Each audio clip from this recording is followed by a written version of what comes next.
just didn't care. I didn't care about what I was doing. I didn't care about what I looked like. I didn't care about anything at all. I really didn't. And I think it was just finding a love for myself again too. And I had to start with one thing. And I set myself a challenge. Find one thing you like about yourself today and build and build and build. Mm-hmm. And that's what I did. And I found that anger subsided the more things I found that I liked about myself again. Welcome to The Narratives of Suicide, the podcast where we bring hope, community and a voice to those who've lost to suicide. It's where we dispel the myths of suicide. We dispel historical discourses and constructs that have been steeped in history for a very long time. And we're here with hope, love and support for everyone out there who needs to listen to this podcast. I'm so sorry you're here, but I do hope it can give you something to use in your healing process, to be able to pick up the pieces of suicide and put them back together again in the best possible way that you can. So hi, today we're with Lisa from Carlisle up in the north, Scotland. It is Scotland, isn't it, Carlisle? Just before Scotland, so we're like 8 miles off the border. So like the last stop before you get to Scotland. Okay, hence the accent. You're not quite Scottish accent, but you're from Cumbria, aren't you? Which is north, that's northwest, isn't it? Yes, northwest, yes. Okay, so the last frontier. The last frontier, I love it. So Lisa's here today to share her story. We've been having a bit of a giggle before we start, which I think is always a good place to start when we hit this sort of heavy subject. So Lisa lost her brother, Stephen, to suicide 5 years ago. Just over 5.5 years ago, nearly 5.5 years ago. Yeah, so thank you so much for being here. Thank you so much. Really appreciate you being here to share your story and what you've been through since losing Stephen. Thanks so much for having me, Sue. And I know when we started messaging the other night, it was pretty rapid, wasn't it? And it's just so nice to find like-minded people who you can have these conversations with, and in the hopes that somebody who's really struggling can stumble across podcasts like these and episodes like these where we really do lay things bare, just in the hopes that it gives hope to other people, for sure. Absolutely. So brilliant that you've got this in place. Fabulous. Thank you. I've listened to your podcast on Cumbria, is that right? Cumbria, yes. So if anybody wants to go and listen to your story there too, it's there, Cumbria, on, what's that? Spotify and Buzzsprout. Okay. So yeah, you get a different story maybe there, because obviously we're speaking to different people, you get different conversations going on, don't you? So I know a bit of your story from that, really, in terms of how you went through it all and how Stephen felt before his death, in terms of moods and loveable rogue, I heard you describe him as. So tell us a bit about Stephen anyway. Yeah, start there. Yes, well, loveable rogue, there is absolutely no other way to describe my brother. And he was so much like Peter Pan. He never wanted to grow up. He always wanted to have that sort of fun, mischievous side, never really wanted any responsibility. He just liked floating through life, having fun and touching as many people as he could. And I think one of the things I miss most about him, and I don't know how this will land, but he was the absolute master of telling horrendous jokes. Like, you just knew as soon as the first word came out of his mouth, and you'd roll your eyes at him and go, oh, for God's sake, here we go. He's another horrific joke. But the way he told them, honestly, like they had everyone in stitches. They were horrific. The punchlines were awful, but the way he told them, he had a real gift for it. So yeah, that's just the kind of person he was. He was very lovable rogue, real ladies' man, shall I say. And yeah, he used to take longer than me to get ready to go out with him doing his hair. And considering we only had one mirror when we were kids and going to school, it was a constant fight in the morning. Yeah, but he, on the other side of that, he really struggled with some dark periods. He did. But he had a lot of anger behind that, and it was very, very hard to get through to him. He was a holder of a grudge, shall I say, a real holder of a grudge. So you had to tread really carefully with him, which ultimately didn't really help at all in the end, because none of us could. We all pussyfooted about him far too much when we should have just hit hard and asked those really uncomfortable questions. So you knew he was struggling quite badly. Yeah. And if you look back like we all do and say, oh, I wish I'd asked, or I wish I'd done this, there's been that whole story in your head then, that whole narration Of course, yeah. Shoulda, coulda, woulda, and I would have, all three.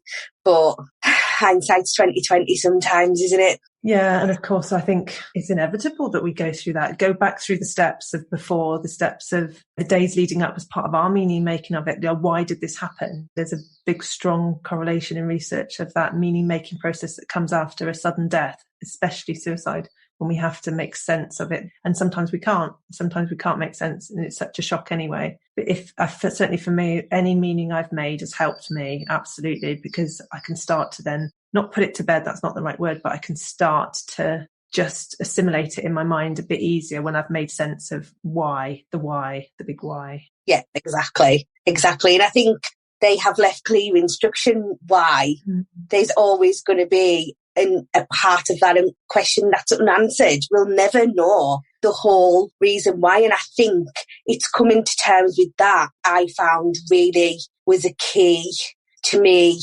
unlocking the door to move forward. It was coming to terms with, I'll never know why. I need to stop searching for why, because I never will know why. And also letting go of that crippling anger that I felt, that it was horrifically crippling.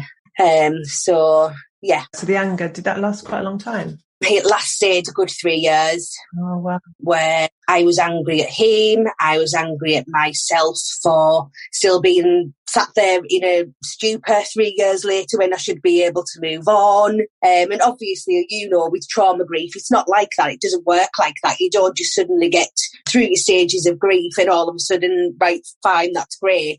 We've worked through them and now we can move on. It does not work like that with trauma grief at all. And I was angry with so many people around me as well, because they couldn't or didn't want to understand, or it was just far too difficult for them to watch me go through it. And I was so, it was crippling, the anger. I felt like it poured out of every fibre of my being. It made me a horrible person. I just felt like I was failing at everything, and no wonder nobody wanted to be around me. And when I look back at it, I don't blame them. I mean, I've got to take some of that onus on myself.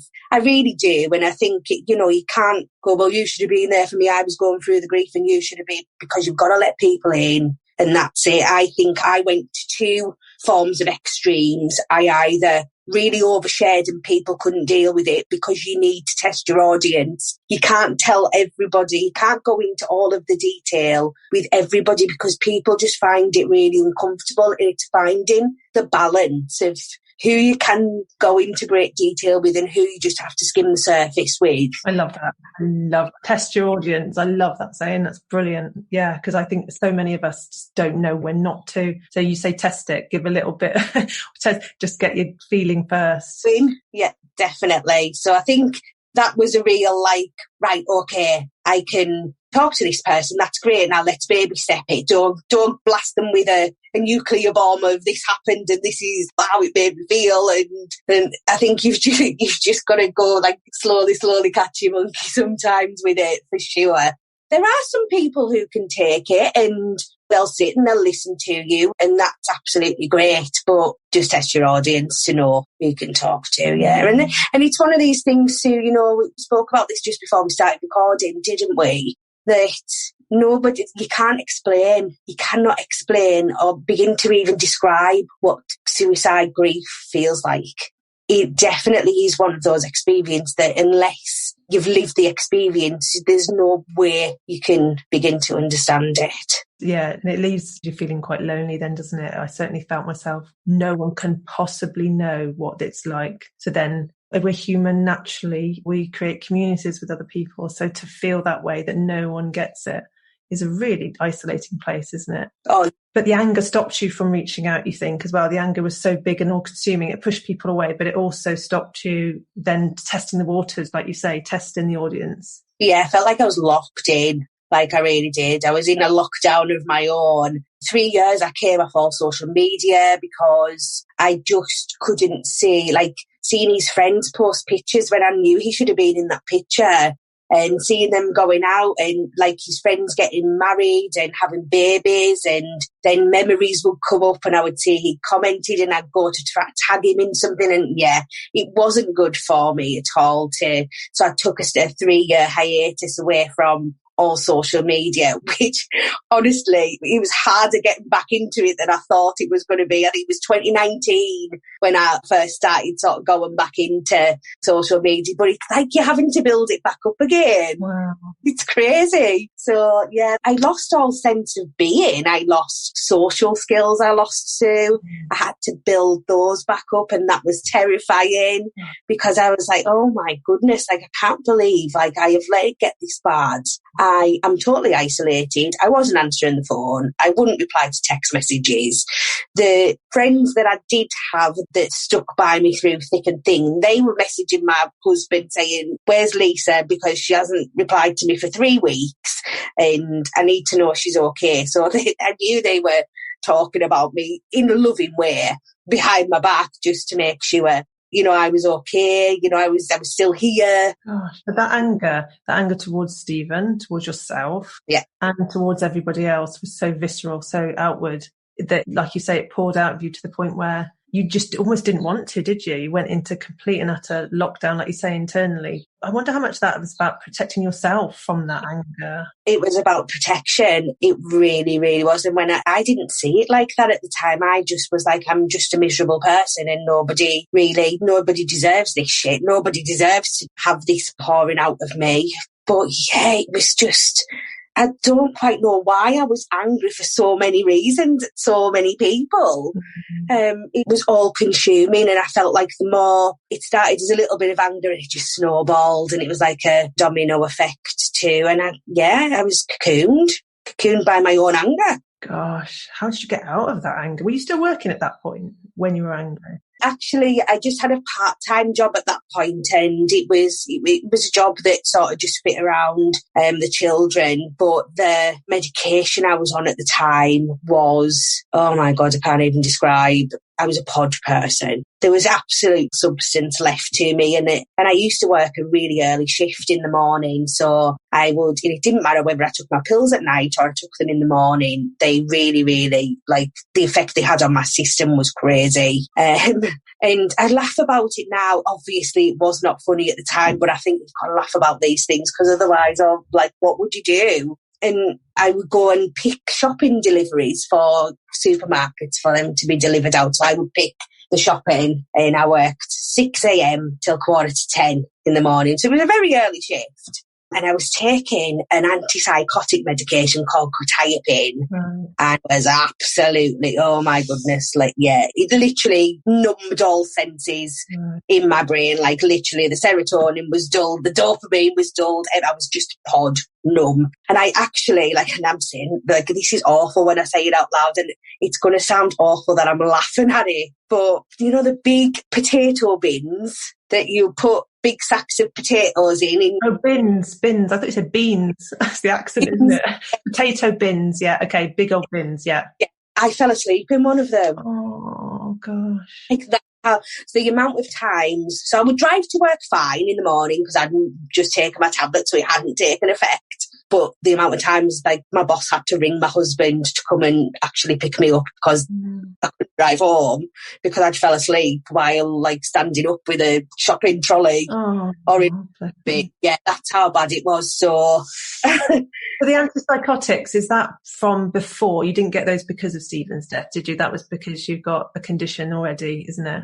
Yeah, that was before, yeah. I think it was about a year and a half before Stephen died, I got put on those. So I was still kind of trying to navigate that too. Yeah.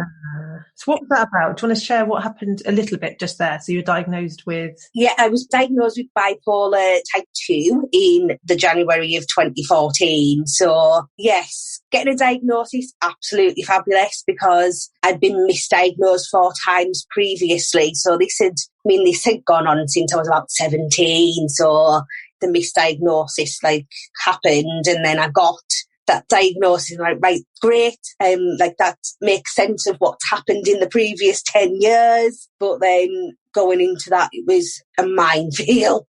So you have to learn how to take antipsychotics for a start, don't you? And you have to learn how to then just assimilate that. That's part of who you are now, a little bit, that diagnosis, isn't it? It takes a period of adjustment for sure. Oh, massively, because this is the thing, like, I think getting your head around the fact that there's no cure. And I say it's management that I do now. It's management. So as long as I'm self-aware, this is what I find with me and what works for me.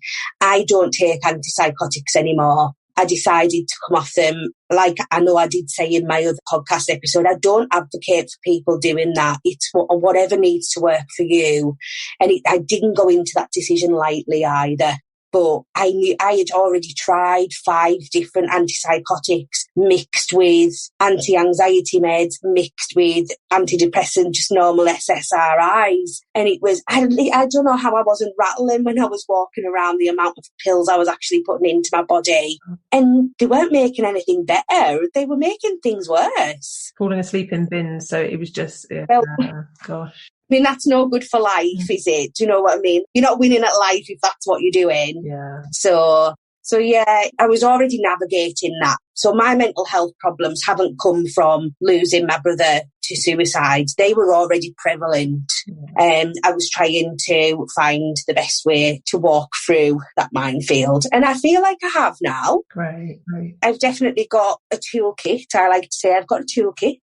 Yeah, I pull them out. I do take the only medication I just take anti-anxiety medication, which just keeps me on an even keel. It's not a massive dose, just keeps me steady. And I always say I've got to be so careful because, and this is where the self-assurance comes in, I've got to be so careful because something can tip me either way very easily. So I've got to just look into it. I've got to get information on maybe the pieces that might tip me my triggers for sure. And I am so conscious that if something good's happening, and maybe, I don't know, I've had a good appraisal at work, or I've had a positive comment, or the job's come up and somebody said, I really think you should apply for that. My conscious mind constantly switches to, I need to keep a lid on this because if I get too excited here, this could end up really bad. Right. So I feel like I can't really be excited for stuff in the moment because I'm scared. Yeah. I'm going to go, and that's it. I'm bouncing off the walls. So yeah.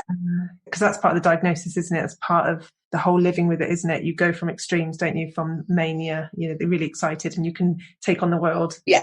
Don't want to be a kind of thing. Oh, so that diagnosis came only a couple of years before Stephen died, did you say? Yes. Wow. Jeez, yeah. How do you assimilate all of that? How do you just making sense of who you are? And then that happens. And that, I think, for me, what I've recognised in research, again, suicide makes you think, well, who am I now? What's my belief system now that this has happened in my life? So you took that hit twice, didn't you, really? No wonder you were angry for 3 years. I know. When I look back at it, I'm like, oh my good Lord, yeah. No, I know when it sounds really silly, but when you have a conversation with somebody about these things, whether it be your friend or your counsellor, a trusted person, you get it out, but those conversations aren't recorded anywhere and you kind of forget everything that was said. But I tell you what, when I listened back to my podcast episode last week, I was like, how on earth? How did I make it here? I don't even know. And I listened to it, I'm like, oh my God. I don't know how I picked myself from that mess, but I did. I have obviously done something correct.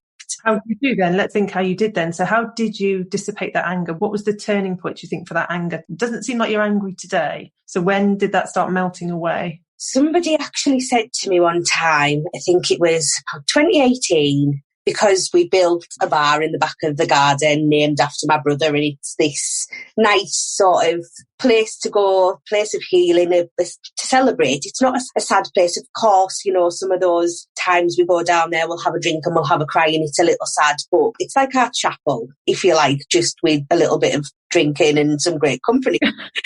And somebody actually said to me, Lisa, you need to differentiate yourself from your brother now, because I felt like I hadn't seen it like that. But the more she explained it to me, she's like, you constantly tell people, you greet people with, hi, I'm Lisa, I'm Stephen's sister, and he died by suicide.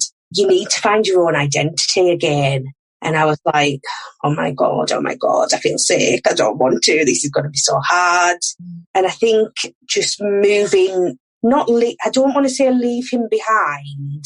I don't like looking at it like that. I just separated sort of Lisa before Stephen died and Lisa after Stephen died. And that's what I had to do. I came off the medication. I was very, very, very scared, petrified actually, because I felt like that medication had numbed me so good and so well that a lot of the grief I hadn't gone through. Yeah, of course. I was stuck in this mad phase of course. that I numbed and then I didn't care. I was like, I don't care anymore. I really, really don't care. I couldn't give two hoots. I just didn't care. I didn't care about what I was doing. I didn't care about what I looked like. I didn't care about anything at all. I really didn't. And I think it was just finding a love for myself again too. And I had to start with one thing. And I set myself a challenge. Find one thing you like about yourself today and build and build and build. Love it. And that's what I did. And I found the anger subsided the more things I found that I liked about myself again. Wow, I love it. That's so hard to do, isn't it? If I said to somebody that, when you're that critical mind coming in, all that anger at yourself, weren't you? Yeah, as well as Stephen, as well as everybody else. So to then suddenly say, what do I like about myself? What I love about myself? It's a challenge. So did you find that you had to really kind of force yourself to just find anything? Like just the fact you cooked dinner or, do you know what I mean? I couldn't even cook dinner. Like that wasn't even a step. To be fair, I can't really cook dinner. It's still, I'm hungry. I'm not. All right, bad example. For me, because I use singing as a release. So music is medicine to me. And I used to sing when I was younger and I didn't have any confidence anymore. I'd been depleted so much, like my whole person, being, everything had been depleted so much. And I thought, do you know something? That's what I'm going to do. I'm going to put my headphones on and I'm just going to sing away. And that's what I was like, right, okay, there's still a voice in there. It's not as good as it used to be, but with a bit of practice. And yeah, that was the first day I was like, right, yeah, that's good. I can build on that. I can work on that. And I found that really gave me this boost. And then when you have somebody, like it took me a while the first time I sang for somebody and they were like mouth agape, like, oh my God, where did that come from? And you think, all right, okay, I've got affirmation there that my voice isn't that bad. Let's build on that. So yeah, it's just digging deep to find that one thing was hard work. But once I found that, yeah, build. Gosh, so it wasn't just about looking for something you've done good, like cooked dinner, like I said. It's more about you reached back into something you used to do and then looked at that and said, right, can I bring that more into my life? Which also is about just valuing yourself in terms of spending time with yourself, isn't it? Spending time on something that you love, even though you might find it difficult to sing suddenly when you're in the midst of grief, It's not exactly an easy thing to suddenly start singing at the top of your voice, is it? But no, and I found there was a lot of times I would cry through the singing, which sounds awful. I'm not a good cry singer at all. But yeah, I find now I feel real deep connections to songs. That's why music definitely is medicine to me. And it all depends on what mood you're in what day, how a song lands, how you hear it, which lyrics you hear, how those make you feel. And I love that about music. I think it's amazing. And yeah, it's just, I think a lot of people kind of step away from music because, especially in such a traumatic grief stage, because it's hard to hear those songs. You're already like a broken person and a song can just set you off. I remember, because we brought some of my brother's clothes. I kept some of his clothes and I found a really old iPod. And I thought, oh, right, I'm going to stick them in and listen. Worst idea I could have had. I shouldn't have done it. End of the Road by Boyz II Men came on and I found myself just sat in front of the washing machine with his clothes just rocking absolutely, stopping those ugly cries from the depths of your soul that you need to have. You need to let them out. Like, why did I do that? Why did I think that was a good idea? Oh, it's an inner searching though, isn't it? We did that. We did a playlist and I've still got a playlist on my phone on Spotify of my brother's favourite songs. We did a playlist at his funeral visit because my brother was very much into music. He was a DJ when he was a teenager. He loved his music. So we've got certain songs that we and the rest of the siblings now, we kind of have is they're kind of Andrew's songs. And in my Spotify list, I don't know, probably once a week, put it on and just have a shower with it on or something. And when I used to listen to it, it used to be much more emotive, whether it was tears or sometimes came peace with it, because I felt like that's how I could connect with him because I couldn't physically anymore. And so there was a mixture of sometimes it upset me, sometimes I'd be peaceful with it, sometimes it would make me smile because I'd remember when he would be singing it to me or something. And it's such a mixture of things. And now it's actually just quite reassuring, I want to say, that it's there. It's always there. A little soothing. Yeah. I feel like you disassociate with some of the songs that you've heard over and over again, like your playlist. You can kind of disassociate from them slightly so that those full-on emotions, don't take over, but you still have that little bit sort of bubbling under, and it's soothing to know that, I'm listening to his favourite songs. This is him in a playlist. And it's funny how we're drawn to do it. Like sometimes I'll say, I want to listen to this one song, this one particular song, which was when I was in my absolute grief that I used to sob to, that then I'm drawn to it sometimes almost to bring that back. And I don't know if that's about remembering them and loving them, because again, if we didn't grieve, it means we didn't love them kind of thing. There's a sense, isn't there? The fact that we grieve shows how much we love them. Yeah. And I don't know if it's that or if it's just a case of honouring our grief. And I haven't quite worked that out yet, why we're drawn, and like you were at that, to look at the iPod, and to listen to it. So am I a masochist here? Like, am I really, like, why am I doing this to myself? But you're right, I haven't quite come to an understanding, but I do exactly the same as you. Like, some days I'm like, right. And I know there was a day last year, because amidst all of the anger too, there was only me and my brother. So I'm the only one left now. And I feel like I've lost my parents a little bit too, if I'm being honest, Sue, because really, I feel like I'm competing with a ghost. They can't live in the here and now. And of course, my mum and dad will never be the same again. And I understand that. I get it. Of course they won't. And nor would I expect them to be. I mean, I couldn't imagine going through what they've gone through. And I mean, the pain I felt is deep, and I can't even imagine their level of pain. But I was very angry at that. I felt like I'd lost a part of my parents, and I still feel like that a little bit. Everything, if you go on my mum's social media, everything is about Stephen. And I feel like, I don't know, it's very hard to explain because I want to drag her along with me, but I can't. Nobody can do that. Everybody has got to do it in their own way. And sometimes I just feel like shaking my mum and going, Mum, we're here. Yeah. We are here. Please come and be in the here and now with us. We're here.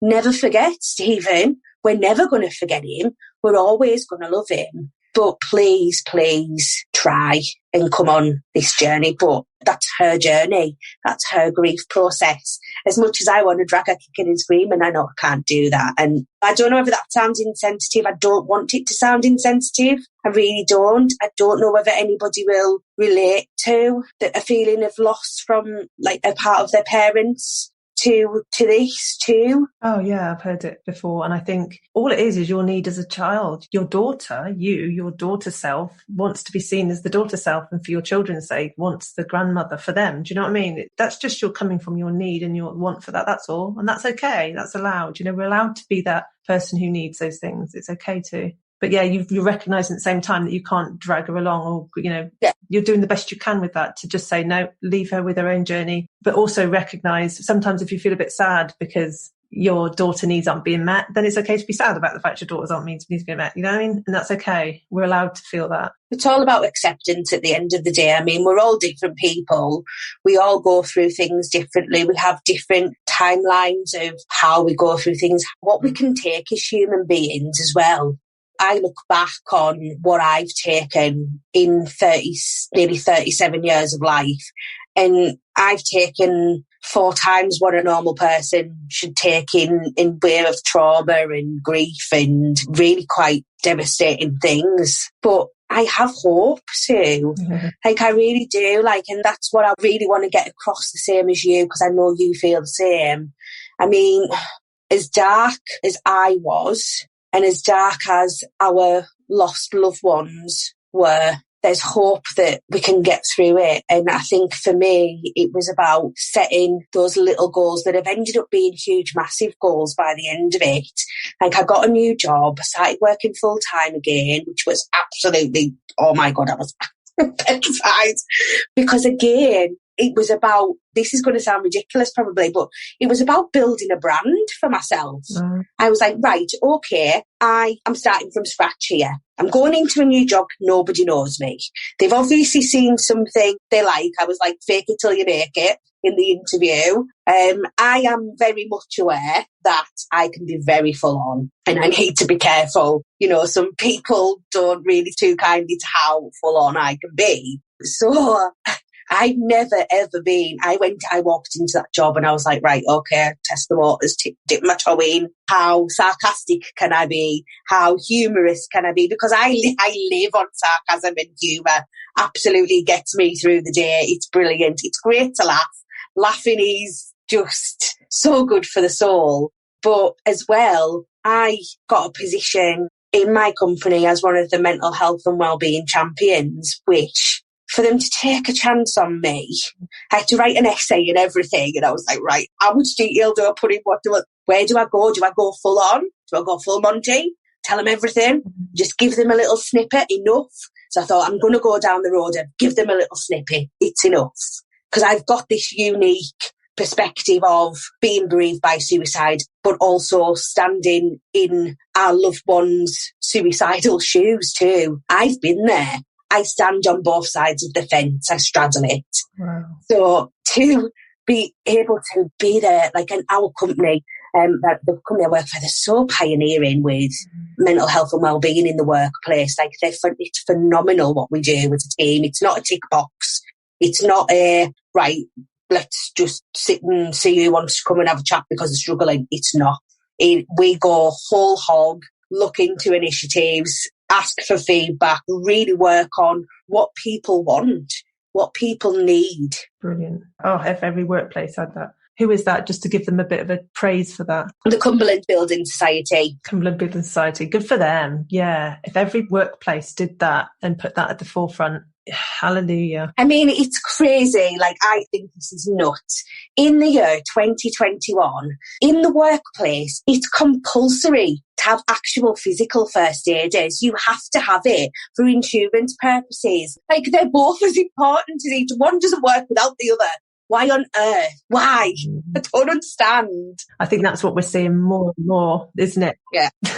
Seeing more and more that we're just linked. Our physical is linked to our mental to our physical. We know that there's more sort of signals sent from our stomach to our brain, and that's where from what we eat is important to us, to the fact that when we go for a run, a lot of us start doing exercise after suicide grief because it's a way of processing it through exercise, or we sing like you have, or we do all lots of different things, physical things, because we are holistic human beings. You know, we're holistic. And so the workplace, yeah, if they have compulsory first aiders, they need compulsory mental health practitioners like you. I mean, that's not very hard to understand, is it? When you put it in layman's terms like that, that is really not like, how has this not been brought up yet?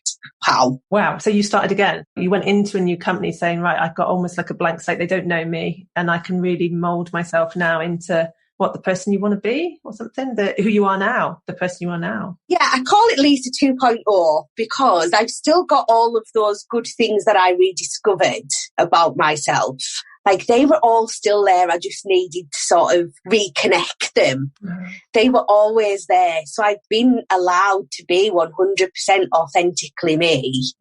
Like, and I've never had that before. I've always either been told, oh, tone it down, or being too loud, or no, like, that's not appropriate. But I don't have that here. But it took me a while to get my head wrapped around, like, okay, I can be me. Like, this is fine. I can be me. And the thing is, I have definitely become more self-assured and have a lot more confidence just by the amazing people I work with allowing me to be me. That's so important. So important. It really, really is. And I mean, I like to be challenged, Sue. And I think this is the thing. After Stephen died and then having the absolutely ridiculous amount of medication that just threw me off balance, I was doing nothing. I wasn't using my brain. I wasn't doing anything. I wasn't really contributing to society at all. So I think sort of rediscovering that, oh my God, my brain still works. I've challenged it, because I've gone from not using my brain doing a job picking groceries to literally doing maths all day and working with complex formulas for mortgages. So, gosh, yeah, of course. So it's such a transformation, isn't it? To hear that you were so angry, or even that you've been suicidal yourself. Tell us a bit more about that, because I think the transformation between what we're hearing now in terms of you being in a place of, I don't want to say transformation, that might be too, I don't know what the word is, in terms of you just rediscovering who you are now with all your bits you've brought from the past forward and what's happened to you since forward, because you're still talking about Stephen. It's not like you've left him behind, like you say, you're still talking about it in a different way, not in an angry way or anything. It's just in a way of, this is where I am right now, with that mindfulness approach. So that's suicidal. Was that before Stephen died as well? Was it part of your kind of your own mental health? Yes, so that happened when I was 19, and to put it really simply, and I found this with my brother as well, and I don't know how many of us have lost loved ones to suicide have seen or felt this too in the sort of the days leading up to their death. I was really depressed, really not well at all, and I was going to a counsellor, and I was on just normal antidepressants by themselves, which, because I wasn't diagnosed with the bipolar yet, they sent me into a manic phase. And the higher the high, the faster and harder the fall, unfortunately, when it comes to bipolar. And that was the first one I'd had. That was the real first one I had. So it was very, very, very difficult to comprehend what was happening to me. Can you give a snapshot to people who don't understand bipolar, what that mania might look like or feel like? So a lot of time in mania, you are not aware that you think you're being normal and you're completely not. Like, I would not sleep for 4 or 5 days. My mind was constantly racing. Like, I couldn't get one thought process before another one would come in. And you think you can take on the world, and you come up with these outlandish ideas. And I mean, like, crazy outlandish ideas that, you know, I can be a celebrity and this is what I'm going to do. Crazy stuff. And I threw myself out of a car.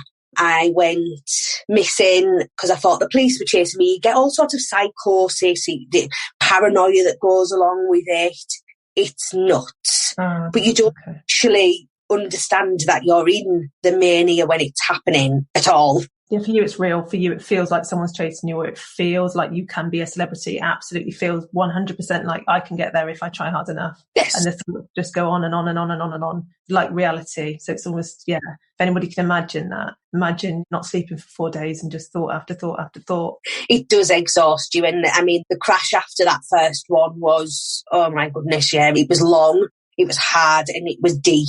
And I was coming out of that long, dark, deep depression. I was just starting to crest out of it. And then something happened with an ex-boyfriend and it absolutely just collided. It crashed. It was catastrophic. There's a week period when that happened that I really don't have a lot of memories of. I have little snippets of what happened. Yeah, I was on a psychiatric hold, so I was there for 72 hours on like a mental health ward just to, You've been at that place then through the bipolar as well, I guess, to some degree, because you went through that mania down to the absolute depths of despair, coming back out of it. Because that's the swings that come with bipolar, isn't it? You fall so high from that mania. Because if you can imagine thinking you could be a celebrity to suddenly realising you can't be. But actually, it's not just you can't be. It's actually that you're worthless, that you actually drop so low, don't you, that you feel like life's not even worth living because your pants absolutely 100% nothing with you at all. Yeah. And so then you're coming out of that when that happened with your boyfriend. And you're only 19, by the way. You're 19 years old, still young, isn't it, in the scheme of things? Yeah. And you've been to that place then that maybe Stephen was in terms of feeling like, what's the point? Yeah. That there's nothing left to live for. Yeah. But that was part of your condition as well, wasn't it? Yeah, I have this real clarity, this real memory that something in my mind, like it was very blurry at that time. And then all of a sudden it was clear, clarity. I don't want to be here anymore and this is what I'm going to do. And it wasn't like, right, how am I going to do it? It wasn't planned. It was spur of the moment. This is what I'm going to do and I'm doing it now. And I very much believe the same thing happened with my brother. Well, I know the same thing happened with my brother. It was exactly the same situation. he'd had a really bad time, and his counsellor had said, because he had alienated himself from his friends and fell out with quite a few of his friends, and his counsellor had actually said to him, you need to take some responsibility for yourself, because he had a very, very hard time apologising, my brother. It just wasn't in his vocabulary. Sorry, wasn't even a word he knew. He'd gone up to some of his friends, his former friends, whatever you want to call them, friends, they were still friends, to apologise, to ask if they could talk, really, to try and air some things out, sort some things out. And this lad was like, no, and they ended up getting into an altercation, and I think Stephen was just like, oh my God, I can't believe that just happened. Yeah, and away he went, and yeah. Took his life, yeah, wow. So you've been there, so you've felt what that feels like, that clarity that just comes, oh, that's what I'll do. And I think there's a mixture, isn't there, of research to show it can happen like that, or it can happen where there is a leader. So I think it's a complete mixed bag of how we can make sense of that part. And your brother, as well as you know him, to then have made meaning of that in terms of your own experience yourself then. Is there comfort in that? Because I've heard that before, where once somebody knows... Yeah, it was like, I felt like, it's so funny, the feeling, and I remember it was like a warm, really warm, lovely feeling came over me, because I felt like, that's it, I don't want to be here anymore, so I don't have to worry about the things I'm worrying about, because it's going to be gone soon. Gosh. That's what it felt like. And this is the thing, like, I think I've struggled with addiction. I fractured my coccyx when I was 17, and I got an absolutely crazy amount of opiates. Like, why? Honestly, the gold standard back in the 2001 was, throw opiates at them. The more you take, the more you need, and you get dependent on it. And then that was just, oh my goodness. And I ended up being addicted. And I think a lot when it comes to addiction, because my brother also struggled with substance abuse, it's always a symptom. Addiction is a symptom of whatever mental health is underlying, whether it be post-traumatic stress, whether it be a bipolar or schizophrenic or borderline personality disorders. It's definitely always a symptom. And I think we get into this stigma not only around mental health, but around addiction. And it keeps, like, secrets keep you sick, especially when it comes to this sort of stuff. It's not a choice. It's not a choice. None of this is a choice. Yeah. And I think the more the world is educated that this isn't a choice, the better. Yeah, that choice word for me. It's not a choice to be that low and to have that feeling of, actually, the only peace I'm going to find is if I'm not here anymore, that peace you found. That's not a choice, is it? It's almost chemical, isn't it? The way the warm feeling came over you. It's almost just a reaction to the pain you were in. That's the only peace you could find then, isn't it? Like, all the receptors went mental in my brain, and there was a massive release of dopamine, serotonin all over the place, and that feeling just washed over me, and I was like, oh my God. And it was like, that's what it felt like, that moment.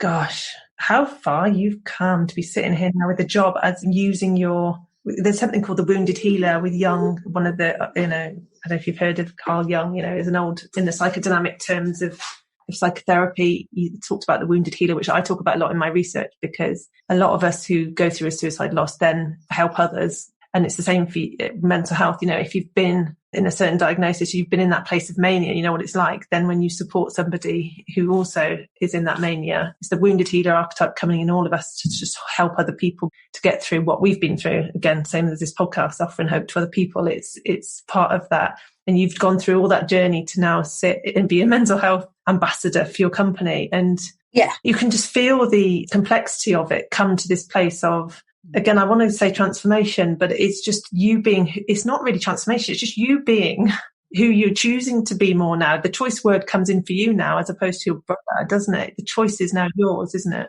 Yeah. And there's only me that can stand in my own way. So yeah, for sure. We've been speaking for a long time, and I know you've got So thank you so much. And it's a great place to leave it, isn't it? Yeah. That the choice is ours now. The choice is ours now what we do, whether it's because the wounded healer makes us help other people, or we sing, or we do whatever we do, whatever it is. That's our choice now. And that's what's in our control now, isn't it? Even though it doesn't feel like it's in our control when we're so consumed by anger or something or grief. It doesn't feel like it's in our control, but that's where you've got to anyway, within your 5 years, isn't it? Yeah, it's growth. it's growth and rediscovery for sure. Nice. Love it. Thank you so much. That's brilliant. Thank you for having me, Sue. Honestly, it's been so good to connect with you and get hope out there. Thank you. Yeah. Thank you so much for your honesty. Brilliant. Fantastic. Thank you. Well, you take care, won't you? And I'll speak to you soon. Thank you.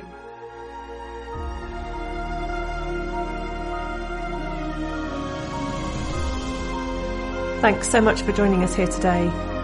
I hope it served you and given you something for your journey with suicide. Come back and subscribe, do whatever you need to do on your platform to help us to raise awareness of suicide, because the more we keep saying the word, the more we can gain support for us left behind, and the more we can raise awareness of the word and how society sees it and reduce this stigma that's so attached to it. Please get in touch. You can find me on my website, suicidegriefsupport.com. I really want to hear from you. But for now, please take care of yourselves and take care of each other. And remember, we are stronger together.